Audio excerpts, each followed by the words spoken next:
So hey everyone, welcome back to channel.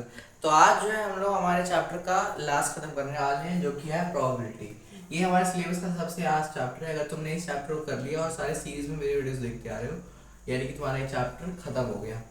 इसी के साथ तुम्हारा 10th का सिलेबस भी खत्म हो जाएगा। अब प्रोबेबिलिटी को कैसे करना है? प्रोबेबिलिटी के अंदर सिर्फ और सिर्फ एक फॉर्मूला होता है। वो फॉर्मूला क्या होता है? The probability of an outcome happening, या फिर the probability of an event happening is the favorable outcomes, total number of favorable outcomes upon all the outcomes that can happen। क्या बोला मैंने? अभी बताता हूँ। फॉर एग्जाम्पल मान के चलो कि कॉइन टॉस है, ठीक है। तुम चाहते हो कि कॉइन टॉस के अंदर हेड्स आए। कॉइन टॉस के अंदर दो रिजल्ट आने के चांसेस होते हैं, या तो हेड्स आएगा तो टेल्स आएगा। तुम क्या चाह रहे हो? फेवरेबल होता है जो तुम चाहते हो। तुम चाहते हो कि हेड्स आए, टोटल चांसेस है कि हेड्स भी आ सकता है, टेल्स भी आ सकता है। तो इसलिए कितना हो गया? 50%। हेड्स टेल्स आने का चांस 50%। कॉइन टॉस के अंदर यही होता है। यही सेम चीज़ अगर हम एक डाइस के ऊपर अप्लाई करें कि एक डाइस के अंदर जो है कितना चांस होता है, तो एक डाइस के अंदर 6 फेसेस होते हैं, 1 2 3 4 5 एंड 6। अब इस डाइस के अंदर कैसे करना है? मान इस डाइस में कितने टोटल आउटकम्स है? 6 है। हमें कितना चाहिए? 1। तो डाइस के किसी भी एक फेस के आने की प्रोबेबिलिटी, तुम चाहते हो डाइस के अंदर 1 आए, उसकी आने की प्रोबेबिलिटी कितनी है? 16.66%। ये हो गया प्रोबेबिलिटी। अब ये जो है मैंने जो है एक फॉर्मूला बताया। आप बोलोगे कि भैया ये छोटा चैप्टर तो है, इसका एक ही फॉर्मूला है, इसमें क्या बड़ा करना। मैं मान रहा हूँ छोटा चैप्टर है, इसमें सिर्फ एक ही फॉर्मूला होता है, लेकिन इस एक फॉर्मूला में भी जो है अलग अलग टाइप के क्वेश्चन आते हैं। क्या क्या आते हैं? Coin toss, dice, deck of cards और सिलेक्शन। इसके अंदर आप बॉल्स भी ले सकते हो, बुक्स भी ले सकते हो, कुछ भी आ सकता है, ठीक है। ये आएगा। अब एक एक करके हर एक के साथ चलते हैं। कॉइन टॉस, सबसे पहले तो कॉइन टॉस में क्या आएगा? 1 कॉइन को टॉस करेंगे, 2 कॉइन्स को टॉस करेंगे। कुछ मोटा मोटा इसी में से आता है और इसी में नहीं आता। एक चीज और तुम्हें ध्यान रखनी है, वो तुम्हें बनाने के लिए बोलेंगे सैंपल स्पेस। सैंपल स्पेस क्या होता है? ये तुम्हें मैं डाइस से समझाऊंगा, ठीक है। ये कॉइन टॉस से भी समझ सकते हैं। जितने भी टोटल कलेक्शन ऑफ आउटकम्स, जैसे एक कॉइन के अंदर क्या होता है, कितने टोटल आउटकम्स हैं? 2 ही हैं।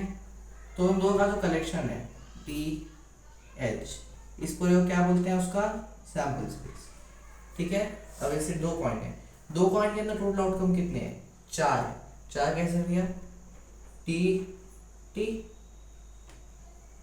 एक आउटकम है, एच एच एक है, टी एच एच टी।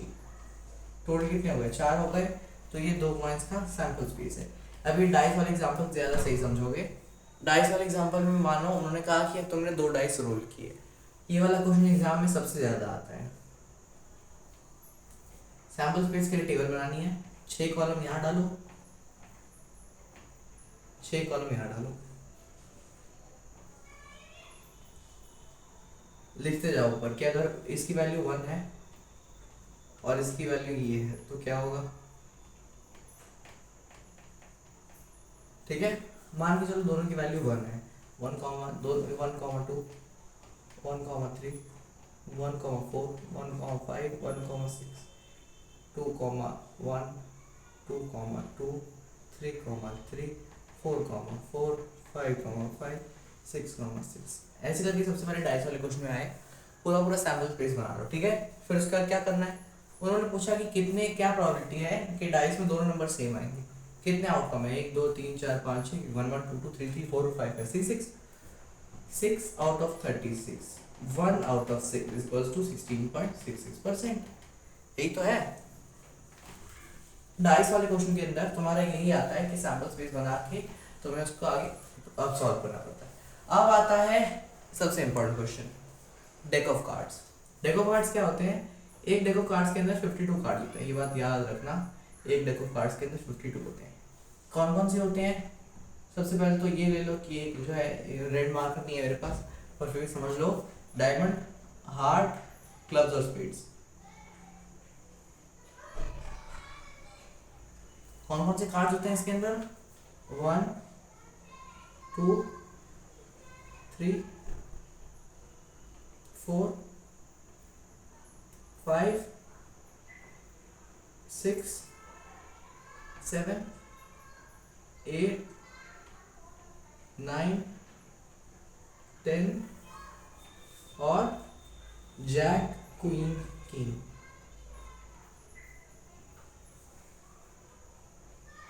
अब इसलिए तुमको पूछेंगे कि मान लो उन्होंने पूछा, ये सबको बोलते हैं हम लोग कितने HT हैं, इनको बोलते हैं फेस कार्ड्स, ठीक है।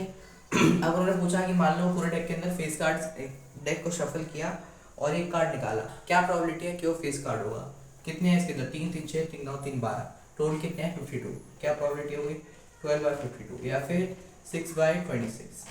इसको और नहीं कर सकते तो इसको यहीं पे रख दो या फिर चाहो तो डिवाइड कर लो, मेरी स्ट्रेटजी यहीं पे रख देना, ठीक है। डेक ऑफ कार्ड्स के अंदर तुमको ये अगर सैम्पल स्पेस दिमाग में रहेगा तो तुमसे हो जाएगा, डाइस वाले के अंदर बनाना पड़ता है, इसमें बनाने की जरूरत नहीं पड़ती। अब आते हैं कलेक्शन के ऊपर, कलेक्शन के अंदर भी यही सेम चीज मूव फॉरवर्ड करती है। उसमें क्या हो जाता है कि मान लो तुम्हें बोल दिया 5 black balls 3 green balls, what is the probability, it is a green ball, क्या आंसर आएगा 3/8 आएगा। यहाँ पे 8 कैसे आया, 8 तो कहीं दिया ही नहीं है, 5 है 3 है, टोटल कितना हो जाएगा 5 + 3 8, सिंपल।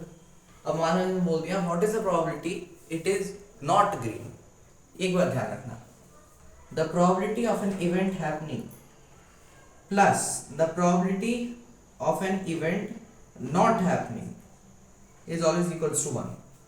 जैसे मान लो कि एक डाइस में 16% चांस है कि 1 आएगा, तो उसमें बचा हुआ चांस ये भी तो है ना कि 1 नहीं आएगा। The probability of 1 is 16.6%, then the probability of not 1 is 100 minus 16%, right? ध्यान रखिए बात, यही है, ये बात जब ध्यान रखोगे तो यहाँ पे तुमको समझ में आएगा। probability of not green, probability of not green क्या होगी, फेवरेट आउटकम क्या है यहाँ पे कि 3 नहीं आना चाहिए, तो 8 - 3 is 5, 5/8। यहाँ पे अगर 2 कलर इसकी आसानी पड़ गई, पर आगे जाके तुम देखोगे 5 black 3 green 2 red, not green, black plus red, 5/8। इसको सॉल्व करोगे तो जो आंसर आएगा वही है, फ्रैक्शन में छोड़ दो।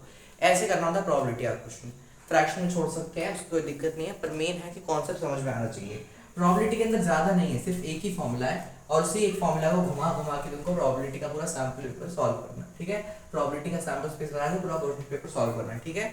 ढंग से पढ़ते रहो, इस वाले फॉर्मूले को रिवाइज कर लो, प्रोबेबिलिटी के थोड़े क्वेश्चंस कर लेना। इसके साथ तुम्हारी मैथ्स खत्म हो गई है। अगर इसके बाद भी तुम बोलो कि मैथ्स के आपको डिटेल लेक्चर चाहिए तो मैं ले आऊँगा, मुझे कोई दिक्कत नहीं है, ठीक है। इसको ध्यान से पढ़ते रहना, मैंने जितने भी लेक्चर्स दिए पूरी प्लेस में सबको देखो, जितने क्वेश्चंस करने को बोले सब बोलो, ठीक है। चलो कोई डाउट हो मुझे बताओ, see you in the next class.